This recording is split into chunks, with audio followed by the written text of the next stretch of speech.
안녕하세요. 반갑습니다.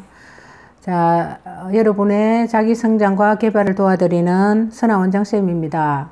오늘 제가 가지고 나온 책은요, 노력하긴 싫은데 성공은 하고 싶어 라는 책입니다. 이시한지음 시사저널에서 나온 책입니다. 자, 과거에 사는 것이 행복한 사람들은 판단의 기준 역시 과거에 놓여 있다고 하네요. 자, 이 영상을 보시기 전에 구독과 좋아요 눌러주시면 감사하겠습니다. 자, 술자리에 둘러앉아 내가 말이야 왕년에는을 외치는 사람들의 정체가 바로 그들이다 라고 합니다. 이런 술자리에 과거는 언제나 아름다운 시절이 되고 그들은 말끝마다 예전에는 안 그랬는데 그때가 좋았지 왕년에는 같은 소리를 합니다. 이런 사람들 중에 꼰대가 탄생한다라고 합니다. 저는 이 책에서 꼰대의 어원에 대해서도 알게 되었고요. 제일 처음에 어떻게 공식적인 기록이 되었는지 그런 것을 알게 되었습니다. 한번 읽어볼게요. 꼰대의 어원에는 크게 두 가지 설이 있다. 하나는 번데기의 경상도 사투리인 꼰대기에서 유래했다는 설도 있고 번데기처럼 줄이 많은 노인을 의미한다고 합니다. 또 하나는 프랑스어로 백작을 의미하는데 꽁태라는 꽁태에서 유래했다는 설도 있습니다. 일제강점기 시 친일파들이 일본으로부터 자기를 받고 자신들을 자랑스럽게 꽁태라고 불렀는데 이때 친일파들이 하는 짓을 보고 꼰대짓이라고 손가락질을 했다고 합니다. 우리나라 사람들이요. 이렇게 두 가지 설이 있다고 하네요. 이런 불확실한 어원 말고 공식적인 기록은 1961년 동아일보에 하청민이 나이 많은 남자를 지칭하는 말로 처음 등장했다고 합니다. 남자들이 꼰대가 많았던가 보죠. 그때는.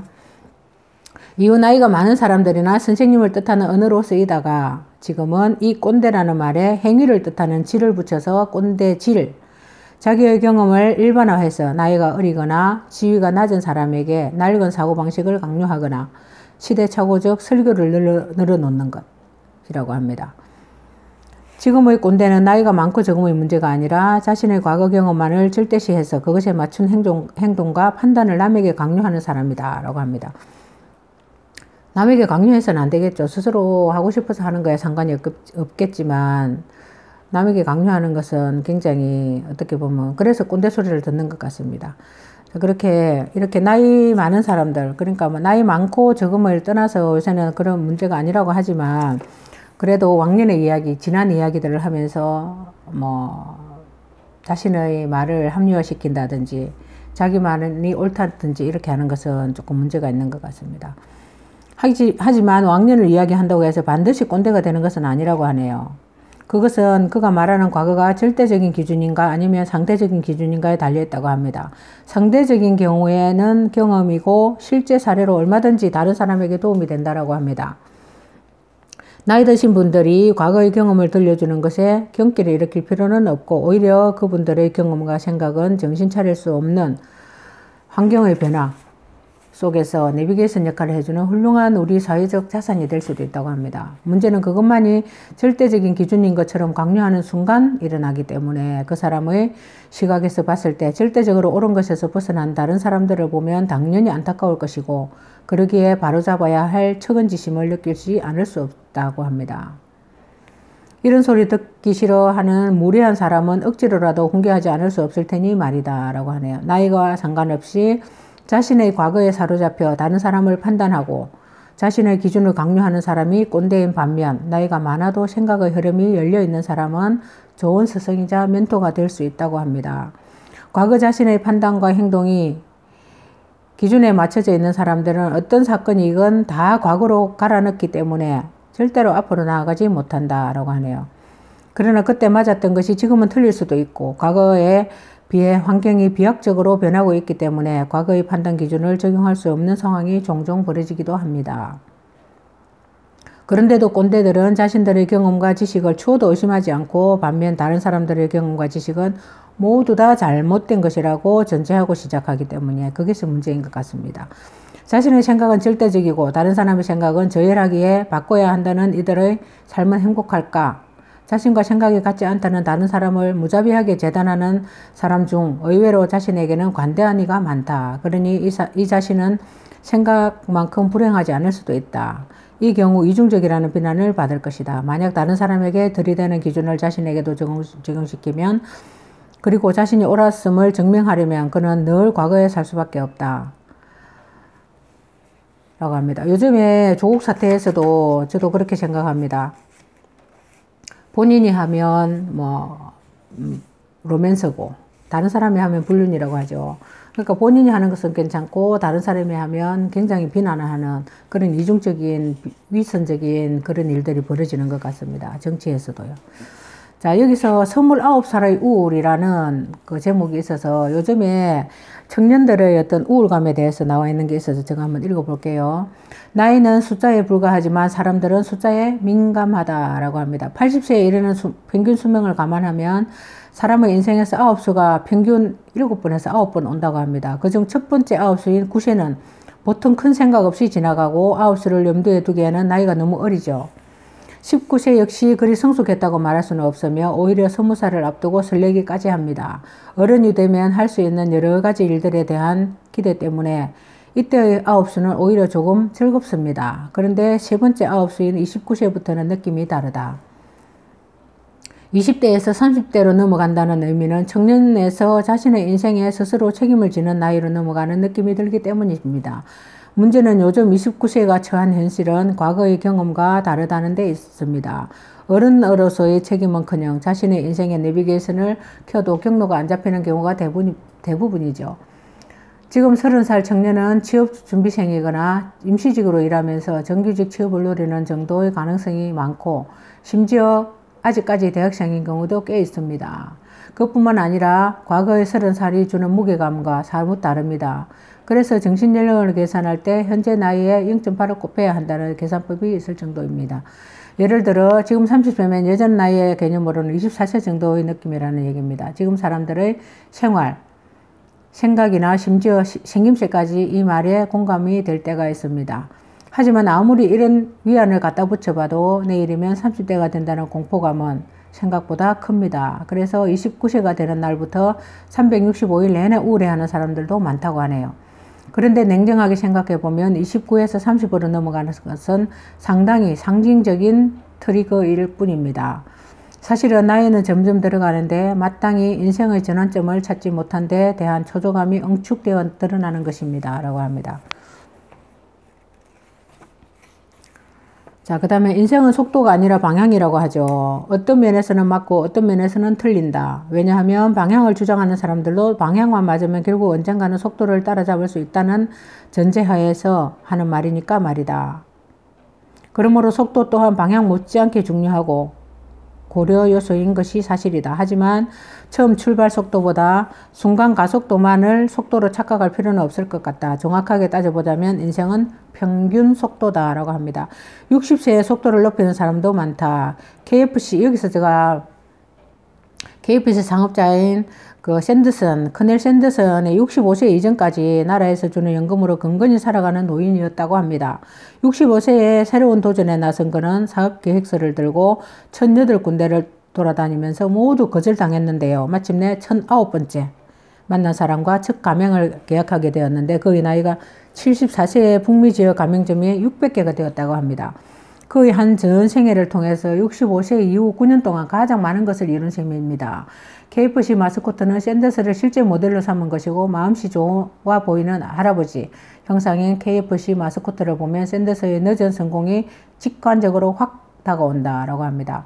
29살이 부담스러운 이유는 30살에 뭔가를 성취해야 한다는 사회적 통념으로 볼 때 성취하지 못하면 어쩌나 하는 불안감 때문이라고 합니다. 이런 부담은 때로는 사람을 털썩 주저앉게 만들 때가 있고 이미 벌어진 갭이 너무 엄청나 보이기에 차라리 포기하고 말자는 식입니다. 하지만 출발선에서 문제가 생겨 남들과 같이 출발하지 못했다고 해서 아예 그 자리에 멈춰버린다면 그 사람은 영원히 출발을 못할 수도 있을 것입니다. 달리다가 하나둘 남들이 앞질러 가는 것에 절망해서 주저앉는다면 거기가 그 사람이 갈 수 있는 끝이 될 수밖에 없습니다. 나이에 대한 적당한 압박은 우리를 앞으로 밀어주는 동력이 될 수도 있지만 지나친 부담은 앞으로 나아가지 못하게 만드는 제동력이 될 수도 있습니다.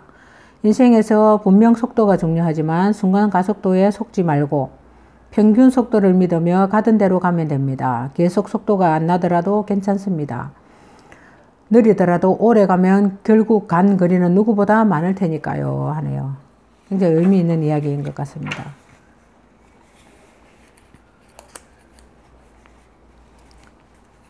자, 제가 유튜브를 하고 있기 때문에 유튜브에 대한 이야기가 나와서 한번 읽어보겠습니다. 그 중에서 유튜브는 영상을 소비자들을 생산자로 바꾼 플랫폼이다. 광고 수입을 나눈다는 정책으로 수많은 생산자들을 만들어냈다. 언론에 5살짜리가 유튜버로 월 34억을 벌었네. 같은 기사가 나오면 사실 연봉 10억 계약을 한 프로야구 선수도 상대적으로 박탈감을 느낄 수밖에 없습니다. 그러니 일반 소시민 입장에서는 로또보다 훨씬 나은 유튜브를 해야 한다는 생각을 가질 수밖에 없다. 모두들 마음 한구석에는 언젠가 기회가 되면 유튜브를 해야지 하며 늘 아이템을 찾는다라고 합니다. 하지만 안타깝게도 대부분의 사람들은 시작조차 하지 못한다. 그들이 유튜브를 해야 하는 이유는 한두 가지지만 유튜브를 지금 당장 시작하지 못하는 이유는 수십 가지 정도 되기 때문이다 라고 합니다. 정말 그런 것 같습니다. 유튜브를 시작하고 유지하기도 힘들지만 처음에 시작하는 것이 무엇보다도 저는 중요하다고 생각을 하는 사람입니다. 자, 참을 수 없는 존재의 가벼움. 제목 자체가 너무나 매력적이다. 이 세상은 가벼움과 무거움이 이분법만은 아니라고 소설 속에서 말하고 있지만 사실 이 소설 자체가 가벼움과 무거움의 이분법 위에 놓여 있다.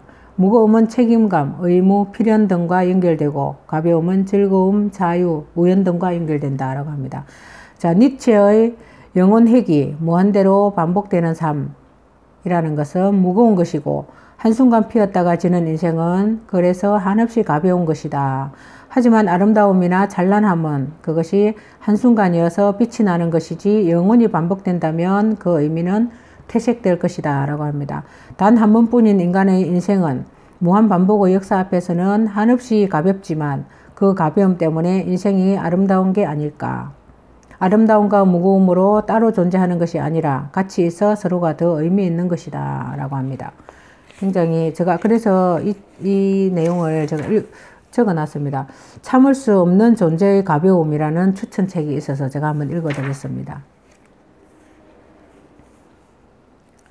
자, 이 저자의 어릴 때 이야기가 나와서 잠깐 읽어볼게요. 어릴 때 집에 에어컨이 있었지만 그것은 보자기를 뒤집어 쓴 하나의 장식품이었다. 아무리 더워도 부모님은 절대 에어컨을 켜지 않았고 사실 나는 그 장식품을 켤 수 있다는 것 자체를 몰랐기 때문에 에어컨에 대한 미련은 크지 않았다.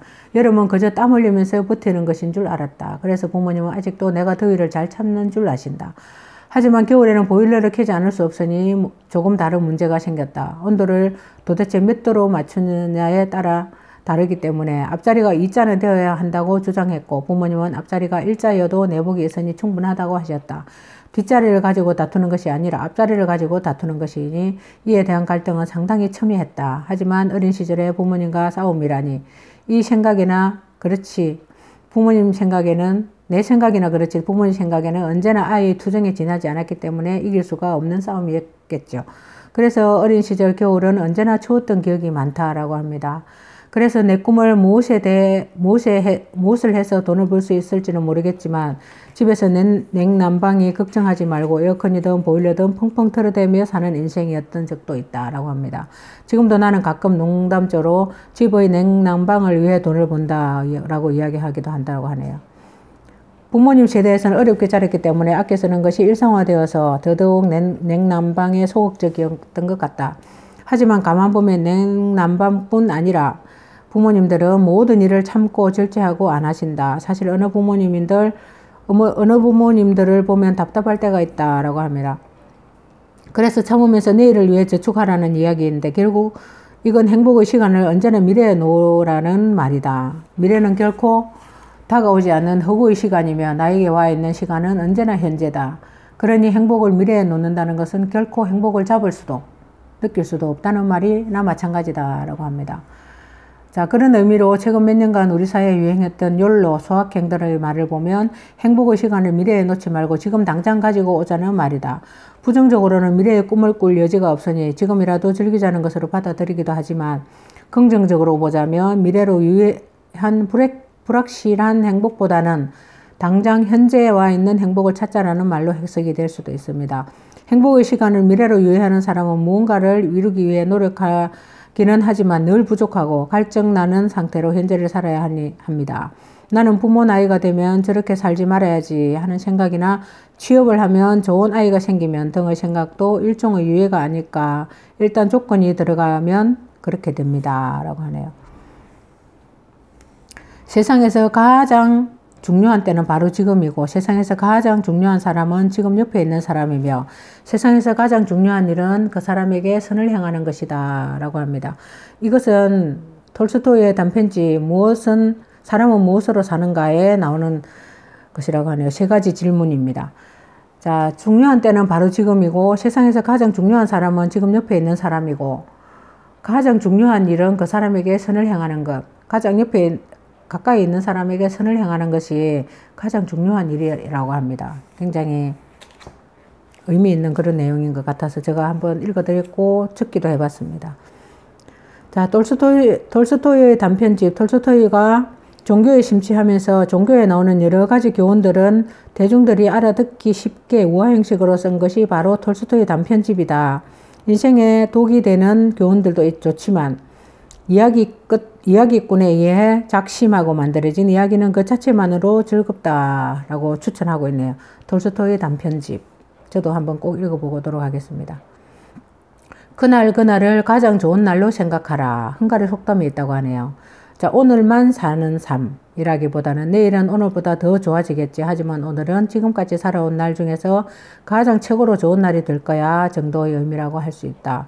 가장 좋은 날을 사는 그런 여러분이 되시기 바랍니다. 자, 지금까지 노력하긴 싫은데 성공하고 싶어 라는 책을 읽어드렸습니다. 리뷰해드렸습니다. 지금까지 함께 해주신 여러분 감사합니다.